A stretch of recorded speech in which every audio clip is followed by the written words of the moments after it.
नमस्ते दोस्तों, कैसे हो आप सब। उम्मीद करती हूँ कि आप सब बहुत खुश होंगे। मैं विमल सिंघानी आपका स्वागत करती हूँ। तो आज हम जिन प्लांट्स की बात करेंगे वो फिलोडेंड्रॉन्स की फैमिली से बात करेंगे और एक प्लांट कुछ अलग हटकर भी है। तो आप देख सकते हो ये जो मनी प्लांट है फिलोडेंड्रॉन्स की फैमिली से है और ये इस तरह से सारी मनी प्लांट, जबकि ये इंडोर रखी हुई थी, ऐसी जगह रखी हुई थी जहाँ खिड़की की धूप आती है छन कर वहाँ पे आती थी। मगर इसके ख़राब होने का कारण सिर्फ गर्म लू थी।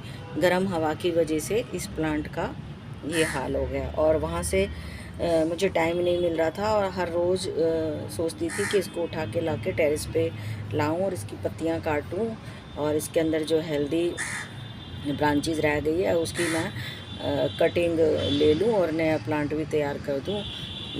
वैसे तो इसके अंदर अभी काफ़ी जान बाकी बची है और ये ठीक हो सकता है।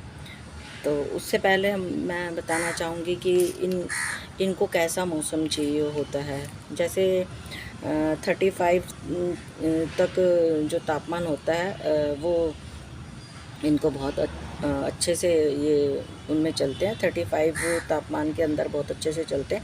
35 से थोड़ा सा ऊपर भी हो जाए तब भी ये गर्मी को सह लेते हैं। ये जो फिलोडेंड्रोन कॉम्बो है, आप सब देख सकते हो, इसका भी बुरा हाल हो चुका है। ये देखिए, तो इसकी भी आज हम ट्रीटमेंट करेंगे, इसकी भी पत्तियाँ वगैरह काटेंगे। मैं अपनी बात को काट कर दूसरे प्लांट पे आ गई। तो मैं फिर से अपने मुद्दे पे जाती हूँ कि फिलोडेंड्रोन के जो प्लांट होते हैं वो कैसी जगह पे उगते हैं। तो ये घने जंगलों के अंदर उगते हैं और घने जंगलों के अंदर ही पेड़ों के जो बहुत बड़े बड़े पेड़ होते हैं उनके जैसे तनों के साइड में, या जहाँ पे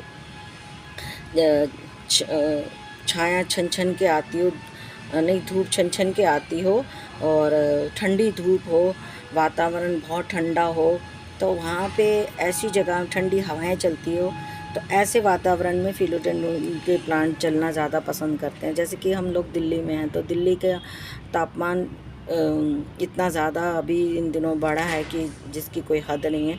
तो दिल्ली के तापमान को ये सह नहीं पाए और दिल्ली की गर्म हवाओं को भी ये सह नहीं पाए। तो फिलोडेंड्रोन के कुछ वैरायटी मेरे पास है। दो तो मैंने ये दिखा दी, उसमें से एक ये मनी प्लांट है और एक ये फिलोडेंड्रोन कॉम्बो है।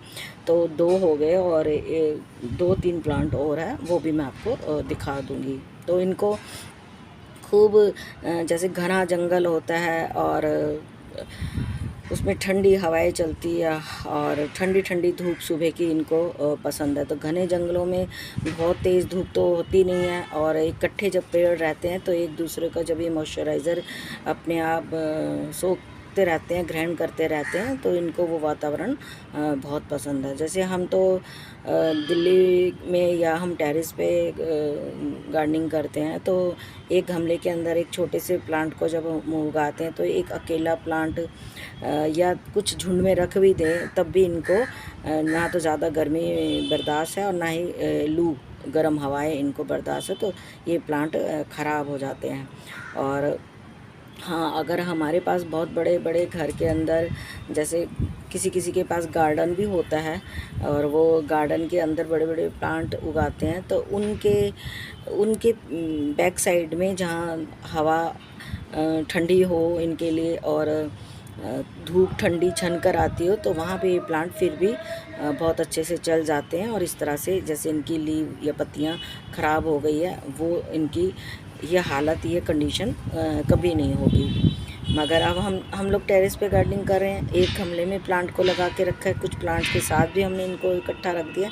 तो ऐसा वातावरण और इतनी गर्म हवा, और जहाँ 35, 6, 7 तक अगर टेम्परेचर अगर चला जाता है, 6 तक भी चला जाता है, तो वो ऐसे वातावरण में और ऐसे तापमान में तो प्लांट हरगिज़ ज़िंदा नहीं रहता, मर जाता है। मगर फिर भी ये दिल्ली की लू को सहते हुए, दिल्ली के तापमान को सहते हुए ये प्लांट अभी भी ज़िंदा है और अगर हम इनका ट्रीटमेंट करते हैं तो ये जी जाएंगे। तो वही मैं मैंने इसके वातावरण के बारे में बता दिया कि कैसा इनको वातावरण चाहिए और कैसी जगह जगह को ये पसंद करते हैं और कैसी जगह ये उगते हैं। तो वो मैंने घने जंगलों में ये उगते हैं और ठंडी धूप ठंडी छाँव ये पसंद करते हैं। तो चलो अब हम इनका ट्रीटमेंट करते हैं कि कैसे हमें इनकी केयर करनी है जिससे ये बच जाए। तो पहले तो हम क्या करेंगे, इसकी जितनी भी सारी लीव्स हैं वो हम काट देंगे। वो नहीं काटेंगे तो ये प्लांट खुद भी अपने आप को बीमार महसूस करेगा और जो इसकी नई हेल्दी पत्तियां जो आ रही होगी वो भी ख़राब हो जाएगी दूसरी पत्तियों को देखते हुए। और दूसरा, इस पे फंगस लगने का ज़्यादा से ज़्यादा डर रहेगा। तीसरा, इसमें ऐसे कीट आ जाएंगे जो बीमार पत्तियों पे और ख़राब पत्तियों पे सबसे पहले कीट हमला करते हैं और अपना घर बनाते हैं। तो सबसे पहले हम इनकी पत्तियों को हटाएंगे, फिर हल्की सी गुड़ाई करेंगे और उसके अंदर फिर कोई ऐसा फंजीसाइड डालेंगे। जो ऑर्गेनिक फंजीसाइड मैंने मंगवाया है एक ऑनलाइन, वो अभी मैं ऊपर नहीं लेके आई हूँ, वो वाला मैं इसमें डाल दूँगी और स्प्रे भी कर दूँगी। और फंजीसाइड बिल्कुल हल्का सा इसमें डालना होगा क्योंकि गर्मी ज़्यादा है। तो ऑर्गेनिक फंजीसाइड फिर नुकसान नहीं करता। अगर केमिकल फंजीसाइड अगर हम डालते हैं तो वो भी इस वक्त पौधे पसंद नहीं करेंगे क्योंकि गर्मी बहुत ज़्यादा है। तो फिर भी हम इनका ट्रीटमेंट करके बचाने की पूरी कोशिश करेंगे। तो वो फंजीसाइड मैं इसमें डाल दूँगी, स्प्रे भी कर दूँगी और जब ये हेल्दी होता है तो फिर से मैं आपको एक बार ज़रूर दिखाऊंगी कि मेरे प्लांट की क्या कंडीशन और कैसा चल रहा है। तो चलो मैं इनकी ये पत्तियां जो है काट देती हूँ। पहले ये वाली जो लीव आप देख रहे थे, ये वाली लीव ये भी नई आई थी। तो ये पत्ती के साथ से ही पत्तियां, ये वाली लीव भी नहीं आ रही थी, ये वाली जिसमें कटर लगा हुआ है ये भी ख़राब हो गई। तो इन सबको मुझे काटना पड़ेगा और उसको ऐसी जगह रखना पड़ेगा। प्लांट की हम जगह भी चेंज करते हैं बार बार, तब भी प्लांट को पसंद नहीं आता। तो ऐसी जगह रखूँगी जहाँ इसकी खुद की पसंद की जगह हो। तो पत्तियाँ मैंने, आप देख सकते हो, ये वाली जो लीव आप देख रहे हो, ये देखिए, ये वाली लीव नहीं आ रही थी, ये भी ख़राब होने लग गई, ये देखिए, ठीक है। और इसका हम ये भी ध्यान रखेंगे कि इसको पानी, वैसे तो पानी मैं देख के देती हूँ, फिर भी कहीं पानी भी कम ना हो और कहीं पानी ज़्यादा ना हो। तो इस तरह से इनकी रूट्स भी निकलती रहती। पानी का भी ध्यान रखना पड़ेगा, ना इनके अंदर पानी ज़्यादा होना चाहिए ना ही पानी कम होना चाहिए। पानी कम होगा तब भी प्लांट को नुकसान है और पानी ज़्यादा होगा तब भी प्लांट को नुकसान है। ज़्यादा होगा तो ओवर वाटरिंग से मर जाएगा और कम होगा तो सूख के मर जाएगा। मगर ये अभी ठीक है। पीछे 2 दिन पहले भी मैंने इसमें कुछ दवाई वगैरह डाली थी, तो उससे मुझे लगता है इसके अंदर ये नई बर्ड्स कुछ कहीं पे मैंने देखा था निकल रही है। चलो बस इसको गुड़ाई करके इसके अंदर हम दवाई डाल देंगे तो ये प्लांट हमारा ठीक हो जाएगा। और ऐसी जगह रखेंगे जिससे कि और जब एक प्लांट बीमार होता है ना, तो और दूसरे प्लांट्स के बीच में जब हम रखते हैं तो वो प्लांट्स भी ख़राब होने लगते हैं। अगर मेरी बात पे यकीन नहीं है तो आप आज़मा के देख सकते हो। तो इसकी भी हम सारी पत्तियाँ निकाल देते हैं। ये देखिए, बहुत ही हेल्दी प्लांट था ये, बहुत ही इतना हेल्दी कि इसकी पत्तियां अगर कोई भी देख लेना तो वो इतना खुश होता था कि हाँ कितना हेल्दी प्लांट है। इतनी सारी पत्तियां इसकी एकदम से सारी ख़राब हो गई है, जिसे काटना ज़रूरी है और इसके अंदर से नई ब्रांच लेना भी बहुत ज़रूरी है। अगर नहीं काटेंगे तो जितनी जो नई ब्रांचेस आ रही है, नई पत्तियां आ रही है, वो भी ख़राब हो जाएगी। तो इनको इसको काटना बहुत ज़रूरी है।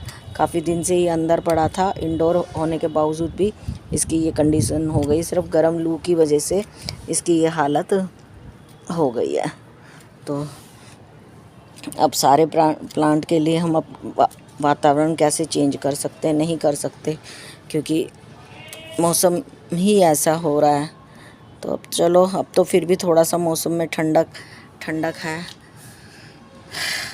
तो अब मैं इसकी सारी पत्तियां काट दूंगी और उससे पहले और इसकी नई जो ब्रांचेस है वो भी हम ले लेंगे। जैसे ये वाली नई ब्रांच इसकी निकल रही है और इसमें रूट्स भी निकलते रहते हैं, तो वो रूट्स वाली हम क्या कहते हैं, रूट्स वाली ब्रांच लेके हमें अपने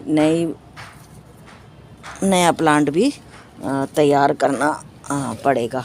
तो उससे हमें ये बेनिफिट होगा, हमारे पास एक नया प्लांट आ जाएगा। अगर नहीं लेंगे तो हमारे पास मदर प्लांट अगर मर गया तो हमारे पास कोई भी प्लांट नहीं बचेगा। तो इसलिए हमें इससे एक ब्रांच को लेना ही पड़ेगा। तो आप देख सकते हो ऐसे इसके अंदर रूट्स भी निकलती है, यानी कि जड़ें निकलती है। दिखाती हूँ मैं आपको, ये देखिए इस तरह से इसकी जड़ निकलती रहती है। ये देखिए ये वाली निकल रही है ना।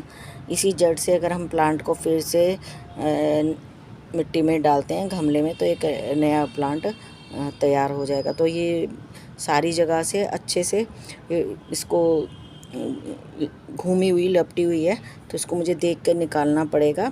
और इसकी सारी पत्तियां मुझे बैठ के आराम से निकालनी होगी। काफ़ी सारी तो आप देख सकते हो मैंने निकाल दी है। तो चलो, इसका तो बहुत लंबा काम है, फिर हमारी वीडियो भी लंबी हो जाएगी। और उससे पहले मैं आपको यही कहना चाहूँगी कि अगर मेरी वीडियो अच्छी लगती है तो लाइक कीजिए, कमेंट कीजिए, सब्सक्राइब कीजिए, बेल का बटन प्रेस करना मत भूलिए, जिससे कि आपको नोटिफिकेशन मिलती रहे, नई नई वीडियो की नॉलेज होती रहे। और लाइक ज़रूर किया कीजिए, उससे मनोबल बढ़ता है। तो कल जिसने भी कमेंट किया उनका जवाब मैं दे नहीं पाई, क्योंकि कल मैं पूरे दिन घर में नहीं थी, तो मैंने फ़ोन भी नहीं चलाया, कहीं गई हुई थी। तो आज उन सबके कमेंट का जवाब आज मैं दूंगी। जिसने भी मुझे कमेंट किया और मेरी वीडियो को लाइक किया, उन सभी फ्रेंड्स को थैंक यू। तो चलो, इससे पहले कुछ प्लांट्स भी दिखा देती हूँ। और ये प्लांट जब हेल्दी हो जाएगा तो मैं आपको ज़रूर दिखाऊंगी, और मुझे पूरी उम्मीद है ये वाला भी प्लांट बहुत हेल्दी हो जाएगा। और इस प्लांट को भी देख लीजिए, इसका भी क्या हाल है। ये देखिए इस तरह से मेरे काफ़ी सारे प्लांट ख़राब हुए हैं। और भी दिखा देती हूँ कि कौन कौन से प्लांट ख़राब हुए हैं। ये देखिए इसके अंदर भी, ये भी फिलोडेंड्रन की फैमिली का, इसका नाम मुझे नहीं पता। ये मॉन्स्टेरा है, ये भी पीला हो गया है। ये देखिए इसकी भी पत्तियां पीली हो गई, जबकि मैं इसका पानी रोज़ चेक करके देखती हूँ। मगर ये अब ठीक हो जाएगा, क्योंकि अब मौसम चेंज हो चुका है। तो बाकी प्लांट्स आप देख सकते हो बहुत अच्छे से चल रहे हैं। कुछ प्लांट्स की जगह भी मुझे चेंज करनी पड़ेगी। ये वाले प्लांट्स की भी सबकी पत्तियाँ काट के, ये देखिए ये भी फिलोडेंड्रन है। ये देखिए, नहीं ये तो फिलोडेंड्रन नहीं, ये वो है, क्या कहते हैं, एग्लोनिमा है ये वाला। ये है फिलोडेंड्रन बर्किन, इसकी भी हालत आप देख सकते हो कैसी है। नीचे वाला फिलोडेंड्रन बर्किन फिर ठीक है, इसकी भी पत्तियां अभी काटनी पड़ेगी। चलो, तो मैं अपनी वीडियो को यहीं समाप्त करती हूँ। Happy gardening. कल फिर मिलते हैं एक नई वीडियो के साथ। जुड़े रहिए। धन्यवाद।